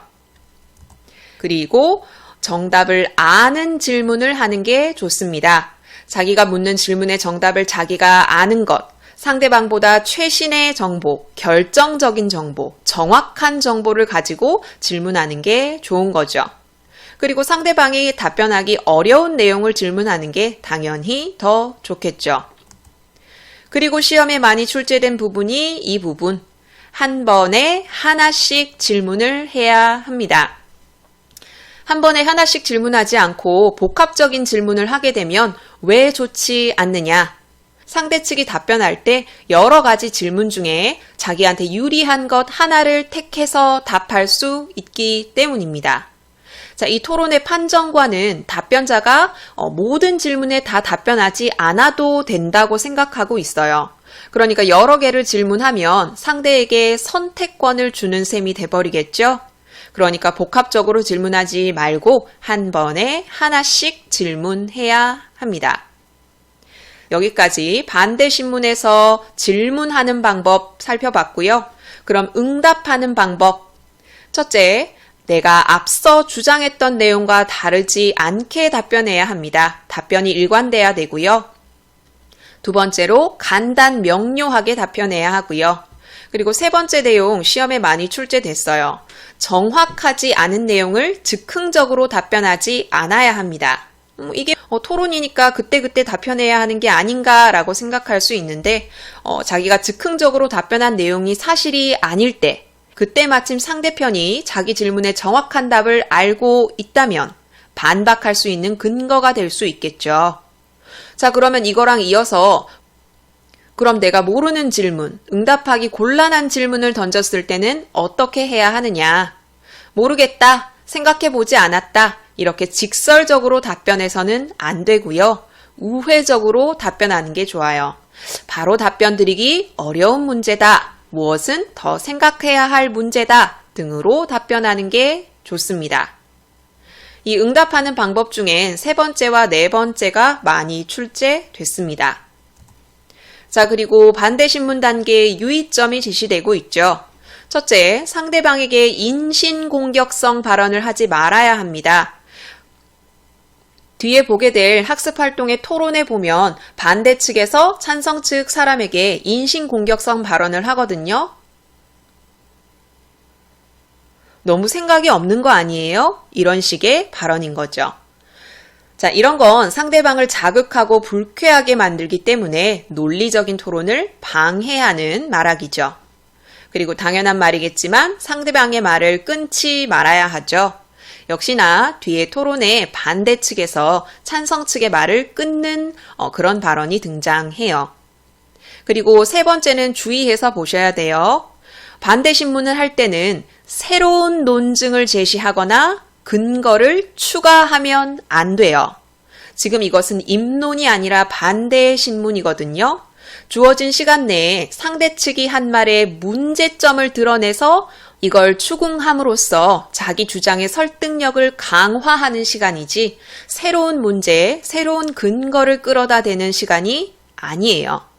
역시나 뒤에 토론 부분에 어떤 새로운 근거를 끌어서 이야기하는 문제점을 보이고 있거든요. 자, 여기까지 반대신문식 토론에 관한 이론에 대해 공부했어요. 화법과 작문에서 이 지문 내용은 그대로 선지에 활용된다고 매 해설 영상마다 말씀드리고 있죠. 정말 꼼꼼하게 여러 번 읽고 암기하셔야 됩니다. 그러면 드론 규제 완화에 대한 토론을 살펴보도록 할게요. 앞에서 언급한 내용을 적용하는 활동이죠. 사회자가 토론의 논제를 소개하고 있습니다. 드론에 대한 규제를 완화해야 한다. 이것에 대해 찬성하는 게 찬성 측, 반대하는 것이 반대 측입니다. 사회자는 드론에 대한 개념을 제시하고요. 드론의 특성도 소개하고 있습니다. 자, 토론 규칙을 잘 지키면서 적극적이고 예의 바르게 토론해라. 유의사항을 전달하고 있고요. 발언 기회를 제공하고 있습니다. 자, 찬성 측 입론이 먼저 제시되겠죠? 아까 순서 다시 볼게요. 지금 살펴볼 드론 규제 완화에 대한 토론은 찬성 측의 입론, 그리고 이것에 대한 제2반대자의 반대 신문이 제시되고요. 뒤에 이어서 나오는 학습활동에 제1반대자의 입론까지 나와 있어서 이 세 가지를 묶어서 공부하셔야 됩니다. 자, 그러면 제1 찬성자의 입론부터 보도록 할게요. 입론은 의견을 펼치는 거랬죠. 자, 이 입론 과정에서는 필수 쟁점이 드러나게 되는데 이 세 가지 단계가 보여요. 첫째, 문제의 심각성. 둘째, 내가 제시하는 방안의 적절성. 셋째, 내가 제시하는 방안이 실현됐을 때의 효과와 이익. 이렇게 세 가지가 필수 쟁점이거든요. 이 필수 쟁점에 해당하는 내용을 노란색으로 표시해 뒀으니까 이 세 단계로 나누어서 찬성 측 입론의 필수 쟁점을 정리하시고 쓰실 수도 있으셔야 합니다. 자, 일단 찬성 측에서 드론 규제의 문제가 심각하다라는 걸 드러내야겠죠. 자, 그럼 드론 규제와 관련해서 뭐가 심각한지 살펴봅시다. 자, 드론 산업이 빠르게 성장하고 있다. 그런데 우리나라는 각종 규제로 인해 발목이 잡혀서 드론 시장이 성장하지 못하고 있다. 예를 들어서 이렇게 이야기를 하죠. 영국과 인도에서는 드론을 이용한 택배 서비스 운행에 성공했는데 우리나라의 드론 택배 기술 발달은 아직도 요원하다. 자, 문제의 심각성 정리해 봅시다. 드론 산업은 지금 발전하고 있는데 우리나라는 이런 각종 규제 때문에 발전하지 못하고 있다. 이렇게 우리나라 드론 산업이 더디게 발전하는 건 심각한 문제다. 라는 거죠. 두 번째로 제시해야 될 건 자기가 제시하는 방안이 적절하다는 거죠. 자, 그럼 어떤 방안을 제시하겠어요? 당연히 드론에 관한 규제를 완화해야 된다라는 방안이죠. 자, 이게 바로 찬성 측에서 제시한 방안입니다. 자, 이것에 대해 근거를 들고 있죠. 우리나라는 항공법상 12kg 이하의 취미용 드론도 야간 비행을 금지하고 있고 고도 150m 이상의 비행, 기타 등등 이런 규제를 하고 있다. 과도하다 이거죠. 이렇다 보니 서울에서는 거의 모든 지역에서 드론을 날릴 수 없고 벌금도 무겁다. 여기까지 방안의 적절성을 제시했어요. 이 방안이 뭐라고요? 드론 규제 완화입니다. 자, 그럼 마지막으로 효과와 이익을 제시해야겠죠. 드론에 대한 규제를 완화하면 여러 가지 이익을 얻을 수 있는데 그 중에 하나를 예로 들어서 제시하고 있어요. 순찰용 드론. 이것을 이용하면 우리나라의 치안이 훨씬 좋아질 것이다. 이것은 효과와 이익이죠. 따라서 우리는 드론에 대한 규제를 완화해서 드론 산업을 육성하고 치안의 드론을 이용함으로써 효율성을 극대화해야 한다고 생각합니다. 자, 여기서는 제가 방금 체크한 드론 산업을 육성하는 것, 치안 등의 드론을 사용하는 것, 이것이 찬성 측이 제시한 방안이다 라는 내용이 틀린 선지로 출제됐습니다. 찬성 측이 제시한 방안은 이 두 개가 아니라 뭐예요? 법 규제를 완화해야 된다라는 게 방안이에요. 이걸 헷갈리시면 안 됩니다. 자, 이렇게 찬성 측의 입론 보셨고요. 그 다음은 반대 측의 반대 신문. 자, 반대의 토론자가 이야기합니다. 드론에 대한 우리나라의 규제가 다른 나라에 비해 지나치다고 말씀하셨는데 맞습니까? 상대 측의 진술 여부를 확인하고 있어요. 반대 신문식 토론에서 할 수 있는 질문이죠. 맞습니까? 라고 물어보면 예 혹은 아니요 라고 대답할 수 있기 때문에 폐쇄형 질문, 적절한 질문입니다. 이것에 대해 찬성 측은 역시 간단 명료하게 대답하고 있어요. 자, 반대 측이 또 추가해서 질문을 합니다. 자기가 조사한 자료를 근거로 들어서 우리나라의 드론 규제는 다른 나라에 비해 비슷하거나 오히려 작은 수준이지 당신이 말한 것처럼 심각하지 않다라고 말하고 있어요. 그런데도 우리나라의 규제가 지나치다고 생각하십니까? 역시 폐쇄형 질문이죠. 적절하고요. 자기가 조사한 바를 바탕으로 했기 때문에 자기가 알고 있는 내용이죠. 자기가 알고 있는 내용을 바탕으로 상대 측의 논증의 타당성을 비판하고 있어요. 자, 적절한 반대 신문이기 때문에 대답하기가 좀 곤란하죠. 자, 그런데도 규제가 지나치다고 생각하십니까? 했을 때 모르겠습니다. 라고 대답하는 게 아니라 더 생각해 보도록 하겠습니다. 적절한 답변이죠.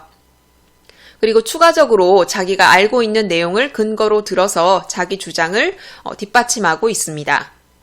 자, 반대 신문 계속 이어지죠. 자, 순찰용 드론을 사용할 수 있다고 했는데 사생활 침해 문제가 생길 수 있다.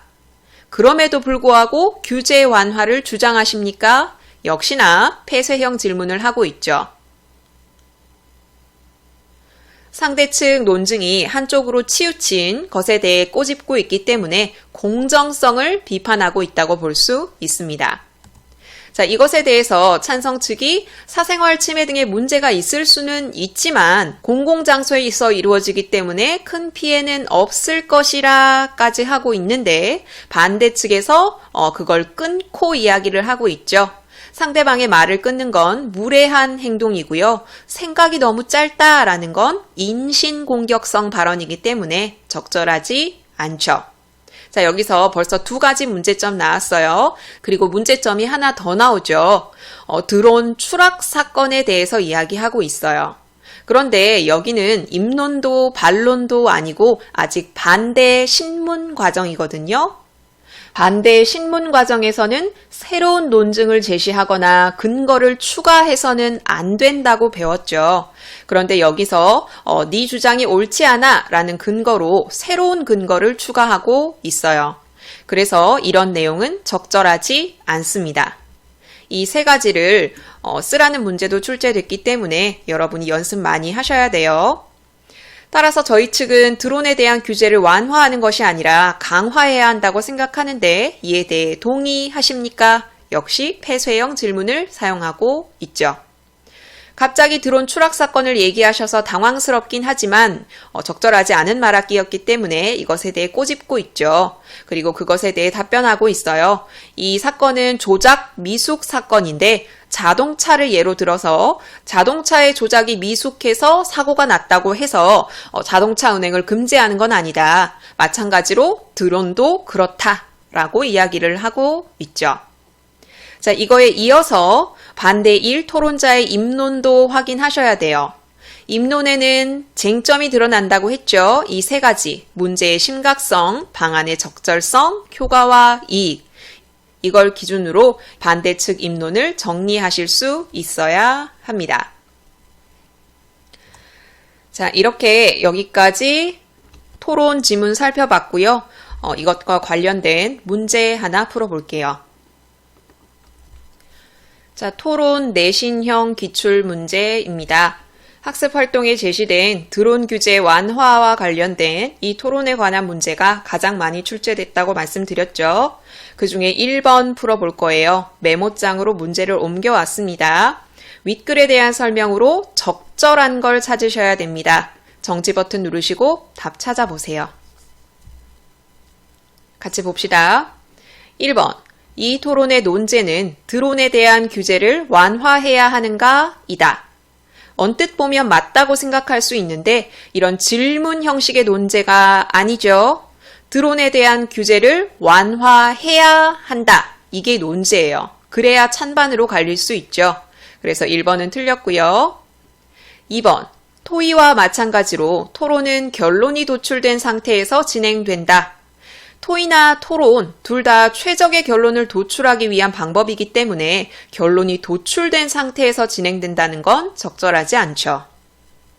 3번, 드론 규제에 대하여 다른 의견을 가진 상대 측을 제압하는 것이 목적이다.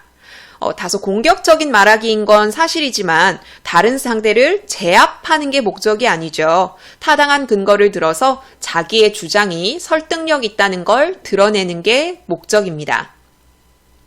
4번, 반대 신문식 토론은 현재의 상태의 유지를 주장하는 입장에서 논제를 진술한다. 현재 상태의 유지를 주장하는 입장은 어디죠? 반대측이죠. 드론에 대한 규제는 지금 실시되고 있고 지금 이것이 적절하다고 생각하는 게 반대측이고 아니다, 지금 상태는 적절하지 않다, 완화해야 한다 라고 주장하는 게 찬성측이죠. 그런데 반대측에서 논제를 진술한다. 여기에 논제를 진술하고 있는 거 누구예요? 사회자입니다. 그래서 4번 틀렸고요. 1번의 답은 5번이거든요. 5번, 반대 신문식 토론은 찬성 측에게 입증 책임의 부담이 있기 때문에 처음과 마지막 발언 기회를 찬성 측에게 부여한다. 앞에 지문 살펴볼 때 제가 언급을 했었죠. 자, 드론에 대한 규제를 완화해야 해 라고 주장하는 게 찬성이에요. 그러니까 찬성 측에서 먼저 왜 완화해야 되는지 의견을 밝히는 게 맞죠. 그래서 찬성 측에게 처음과 마지막 발언 기회를 제공합니다. 1번의 정답은 5번이에요.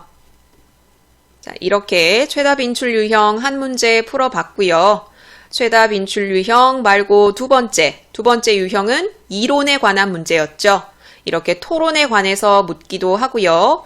반대 신문식 토론에 대해서 묻는 게 거의 대부분이에요. 질문 방식, 순서, 그리고 응답 방법 아주 고루고루 출제가 됐고요. 역시나 순서를 바탕으로 질문하는 문제 보이고 있죠.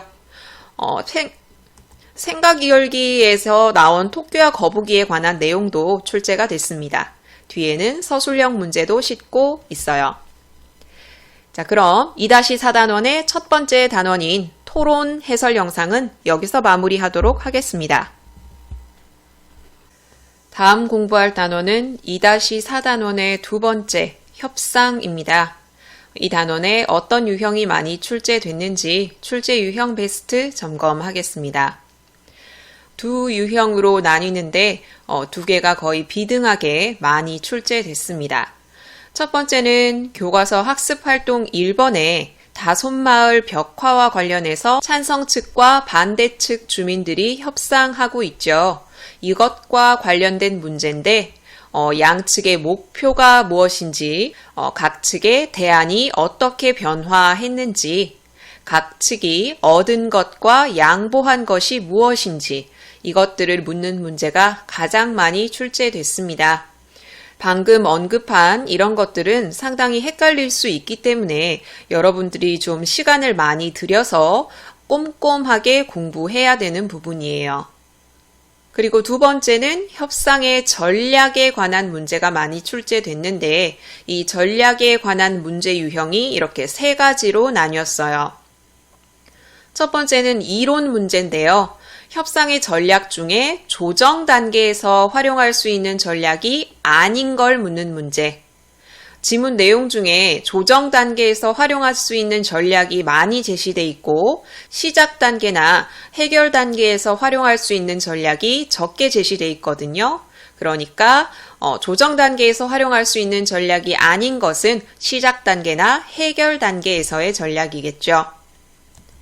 두 번째로는 지문 중간중간에 납골당 건설과 관련해서 맑은 마을과 행복시의 협상 과정이 드러나는데 그것만 쏙쏙 빼서 지문으로 제시하고 자, 이런 협상 과정은 어떤 전략이 사용된 것이냐라는 문제가 출제됐습니다. 세 번째로는 다솜마을 벽화와 관련됐는데 찬성 측이나 반대 측의 이런 부분에서는 어떤 전략이 사용되었느냐, 아니면 아예 지문 전체를 제시를 하고 여기에 찬성 측이 사용한 전략이 아닌 것, 이런 유형으로 출제가 됐습니다. 자, 그럼 생각 열기 들어가도록 할게요. 생각 열기에서는 만화가 제시가 되는데 두 아이가 오렌지를 놓고 협상하는 장면이죠. 자, 오렌지를 가지고 서로 가지겠다라고 다툽니다. 갈등 상황이 생기죠. 자, 그래서 서로 합의를 하는데 오렌지를 반으로 나누기로 합니다. 서로 어느 정도 양보한 거죠. 오렌지 절반을 받은 한 아이는 껍질은 쏙 버리고 알맹이만 먹었어요. 또 다른 아이는 알맹이는 버리고 껍질만 잼을 만드는 데 사용을 했습니다. 그렇기 때문에 이 아이들이 한 협상은 아쉬운 협상이다 라는 내용입니다. 자, 그럼 이 협상을 통해서 말하고자 하는 게 무엇이냐? 이 아이들이 최적의 협상을 이끌어낼 수 있으려면 무엇을 거쳤어야 하죠? 상대가 무엇을 원하는지 알았어야 합니다. 협상이 서로에게 도움이 되려면 상대방이 진정으로 원하는 것이 무엇인지 정확하게 파악해야 되는구나. 자, 이런 내용을 전달하기 위해서 생각 열기가 제시된 겁니다. 그리고 상대가 진정으로 원하는 것을 파악하는 것, 이것이 뒤에 배울 협상 전략 중에 하나죠. 자, 그러면 지문 들어가도록 할게요. 자, 협상에 관한 설명으로 적절한 것은, 이런 문제도 출제가 됐기 때문에 이런 기본적인 개념 확실히 아셔야 합니다. 자, 협상이란 개인이나 집단 사이에 이익이나 주장이 달라서 갈등이 생길 때 그것을 타협하고 조정하면서 문제 해결을 찾아가는 의사소통 행위고요. 시작 단계, 조정 단계, 해결 단계를 거치게 됩니다. 그 다음에서는 개념 2개가 제시가 됩니다.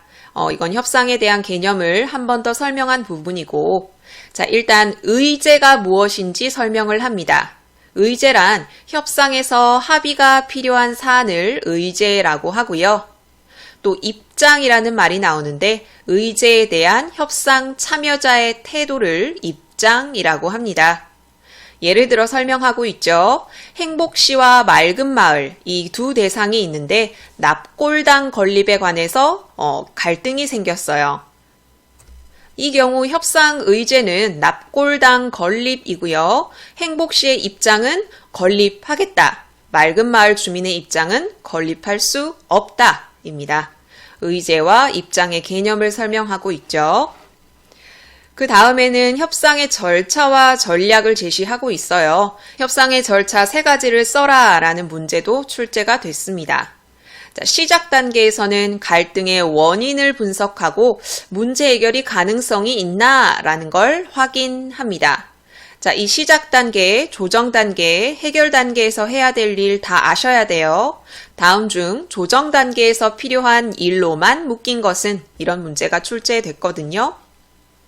자, 시작 단계에서 문제 해결의 가능성이 없다고 판단되면 아예 협상 자체가 진행될 수 없겠죠. 진단하는 단계예요. 자, 문제 해결의 가능성이 있다라고 확인이 되면 조정 단계로 넘어갑니다. 자, 문제가 무엇인지 다시 한번 확인하고요. 상대의 처지나 관점을 이해하는 태도도 필요합니다. 그리고 상대의 제안, 대안, 이것들을 서로 검토하게 되겠죠. 자, 그래서 타협하고 이야기를 나누면서 최선의 해결책을 제시하게 되고요. 합의하게 되고 문제는 해결되겠죠. 그런데 합의한다고 해서 끝이 아니라 양측은 합의를 이행해야 할 의무도 가지고 있습니다. 그래서 이런 단계에 맞추어서 양측은 알맞은 전략을 사용해서 모두에게 이익이 되는 합의안을 끌어내는 것이 중요합니다. 이 다음에는 협상의 전략이 자세하게 제시가 돼요. 협상 단계 3가지에 맞추어서 제시되거든요. 시작 단계에 이거 하나 있고요. 조정 단계에는 여러 가지가 있어요. 여기도 있고 여기도 있고 그 아래쪽에도 쭉 여러 개가 있고요. 해결 단계에서 2가지가 있습니다. 출제 유형 베스트 기억나시죠? 조정 단계에서 활용할 수 있는 전략이 아닌 것은 이런 문제 많이 출제됐으니까 특히나 해결 단계의 전략 2개와 시작 단계의 전략 1개는 반드시 내용까지 기억하고 있으셔야 됩니다. 시작 단계에서 활용할 수 있는 전략 첫 번째, 목표 수립하기입니다. 이 전략 자체의 이름도 기억해야 되지만 이 이름으로 말하지 않고 이 구체적인 내용으로 출제하기도 하기 때문에 둘 다 확인을 하셔야 돼요. 목표 수립하기 전략이란 무엇이냐면 협상의 의제와 대안을 확인하는 활동입니다. 합의가 필요한 내용에 대해 점검하고 자기들만의 협상 대안을 마련해야겠죠. 이때 대안은 한 개가 아니라 여러 개를 마련하는 게 좋습니다.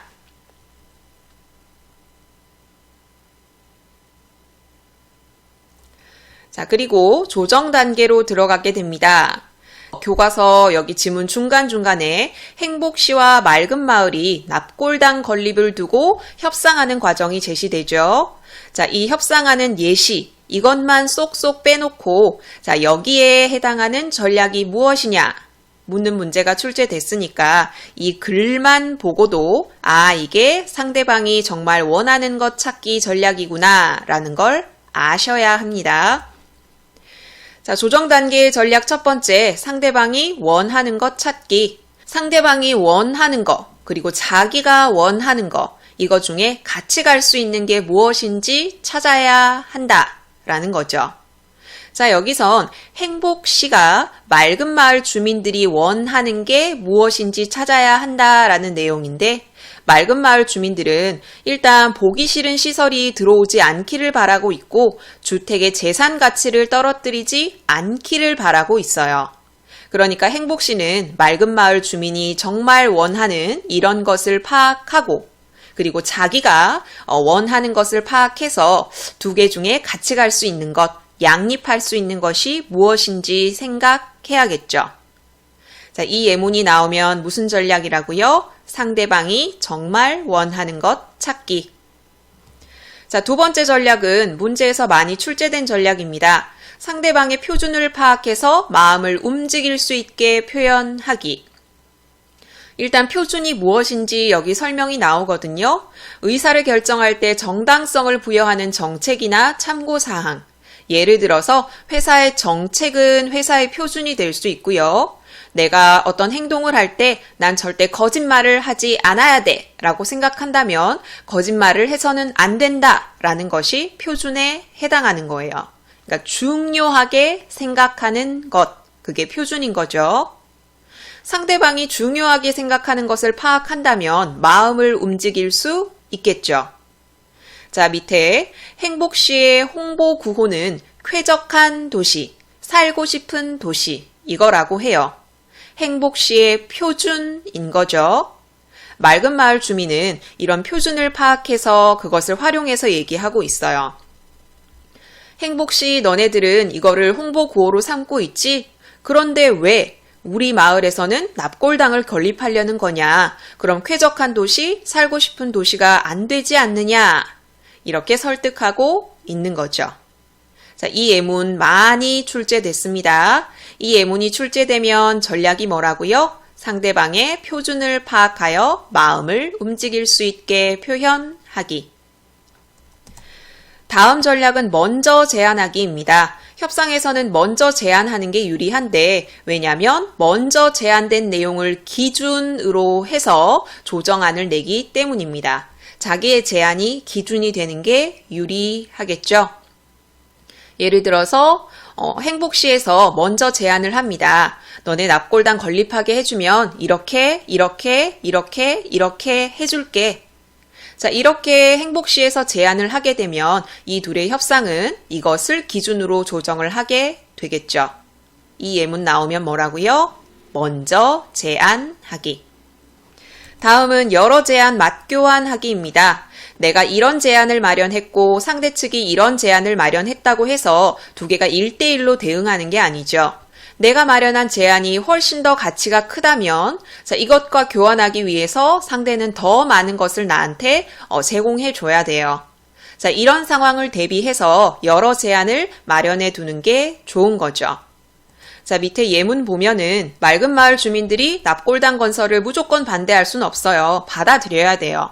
납골당 건설을 받아들인다라는 건 굉장히 큰 거기 때문에 이것을 조건으로 여러 개를 요구할 수 있겠죠. 이것을 서로 맞교환하는 거죠. 그게 뭐 납골당 시설을 지하로 제한한다든지 도로 시설을 확충한다든지 문화센터를 마련한다든지 공원을 확장한다든지 이런 여러 가지 것들과 납골당 건립을 바꾸는 겁니다. 이런 예문이 나오면 여러 제안 맞교환하기. 그 다음은 차선책 준비하기입니다. 자기가 최선책이라고 생각하는 게 반드시 받아들여지지 않을 수도 있죠. 그러니까 차선책을 준비하는 것이 좋다. 예를 들어서 맑은 마을 주민들이 이러이러한 것들을 최선으로 생각을 했는데 이 중에 일부가 받아들여지지 않는다. 그럼 여기 자기들이 생각했던 최선 중에 복합 문화센터 건설 이거는 그래 뺄 수 있다. 라는 이런 차선책을 마련해 놓는 거죠. 이 예문이 제시가 되면 차선책 준비하기. 마지막 해결 단계 2가지입니다. 최선의 방법과 우선순위 결정. 자기가 생각한 것들을 모두 얻을 순 없죠. 협상은 한쪽만 최고의 이익을 얻을 수 없는 그런 의사소통 방법이기 때문입니다. 그래서 내가 어디까지 양보할 수 있느냐, 그리고 양보할 때 뭘 먼저 내놓을 수 있느냐, 이런 우선순위를 결정하는 방법입니다. 마지막은 합의사항 점검하기입니다. 이 부분은 틀린 선지로 많이 활용된 부분이라서 주의 깊게 보셔야 돼요. 협상은 양측이 대안에 합의하면 끝나게 된다. 틀린 선지입니다. 합의했다고 끝나는 게 아니라요. 합의사항을 점검하고 이행하는 게 중요한 거죠. 자, 여기까지 협상의 단계에 맞추어서 전략을 살펴봤고요. 이것을 여러분들이 이 다솜마을 벽화와 관련된 토론 상황에 적용하실 수 있어야 돼요.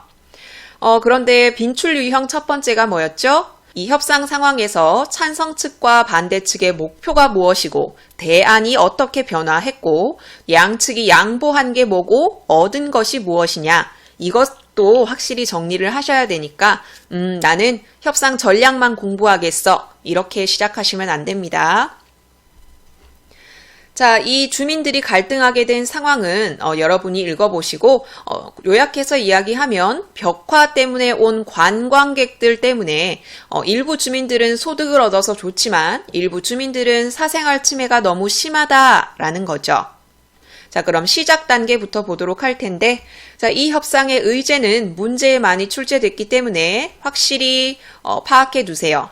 벽화 마을의 벽화를 유지하는 것 이것이 의제입니다. 이것을 반대하는 게 반대 측이고 찬성하는 게 찬성 측입니다.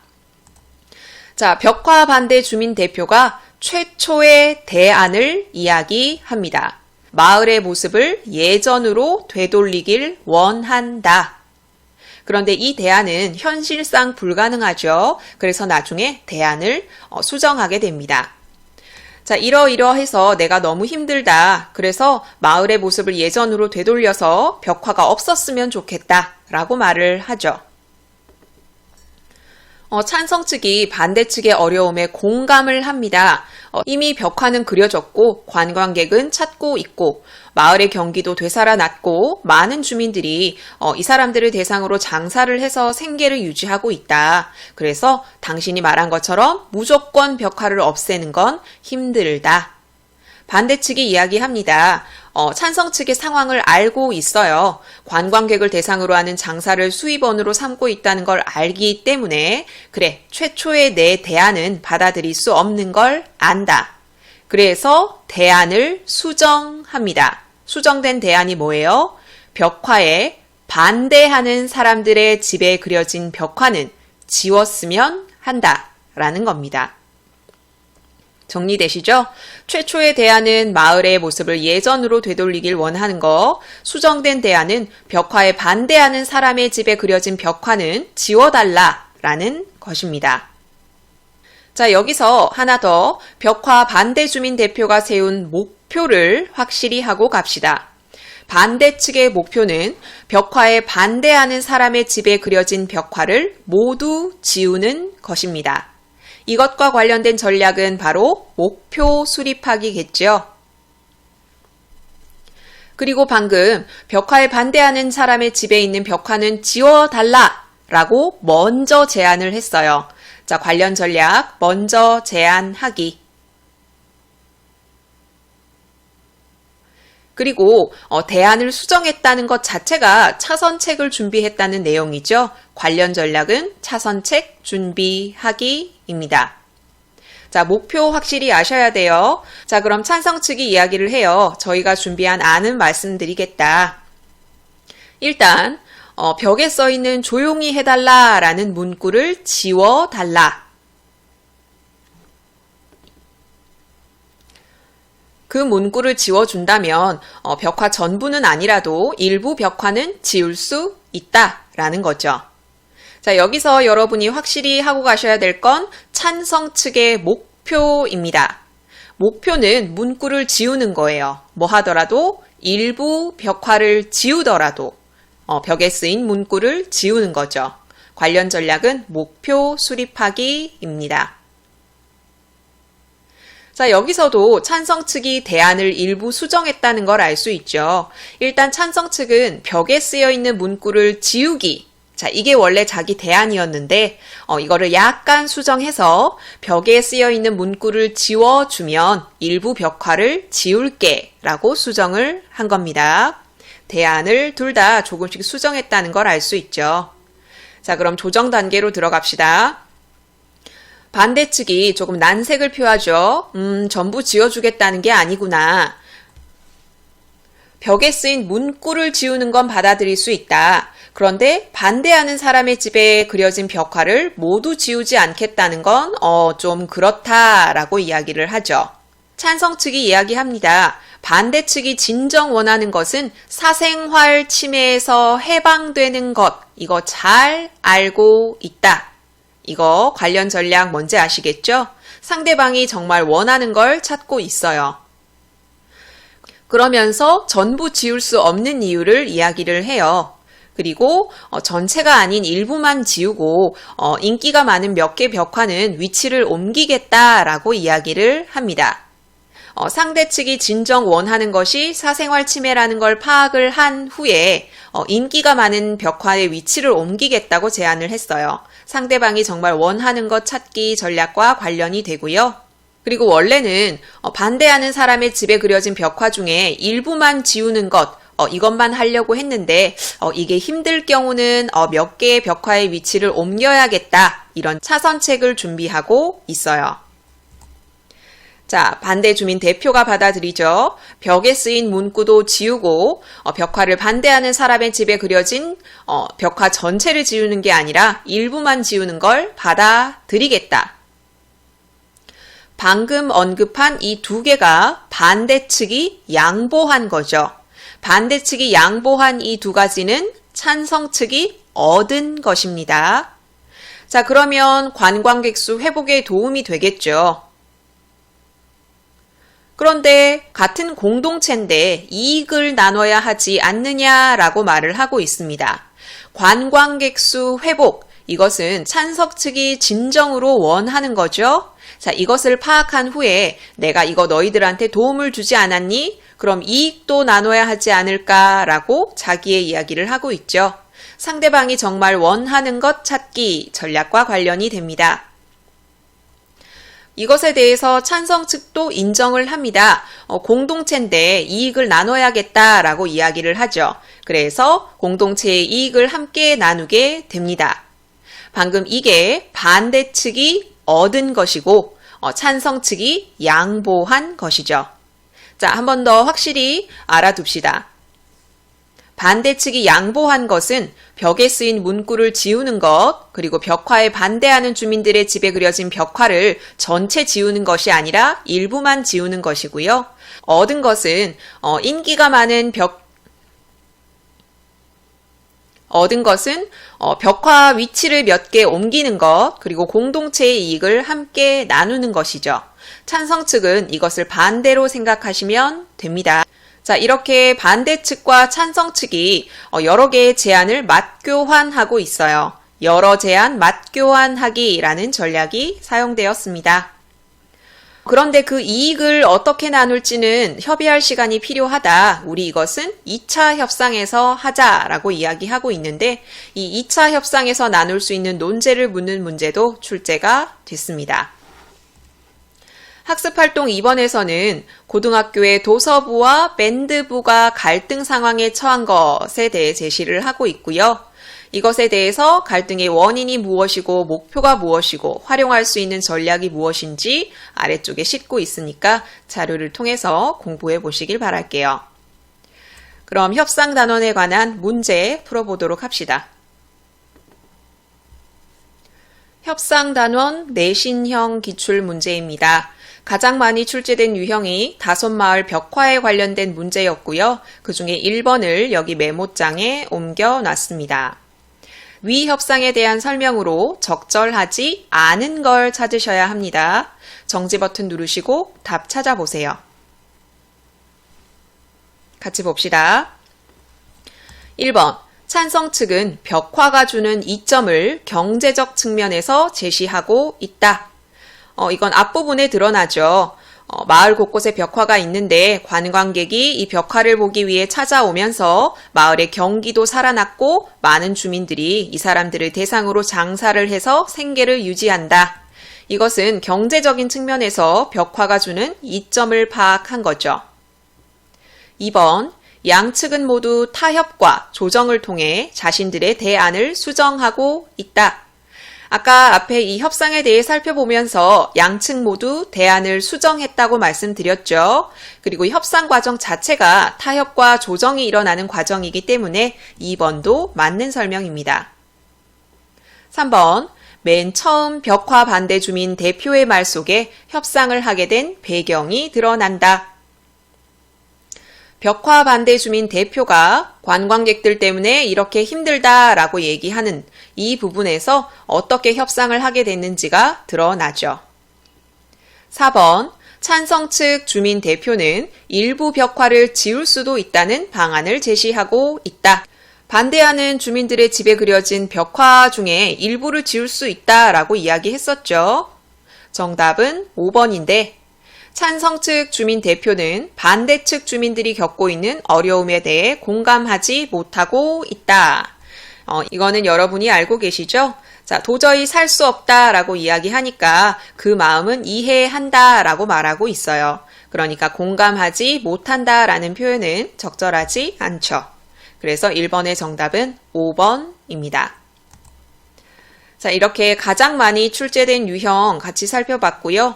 그 이외에 양보한 것, 얻은 것에 대해서도 많이 묻고 있고 여기서도 역시나 똑같은 유형이죠.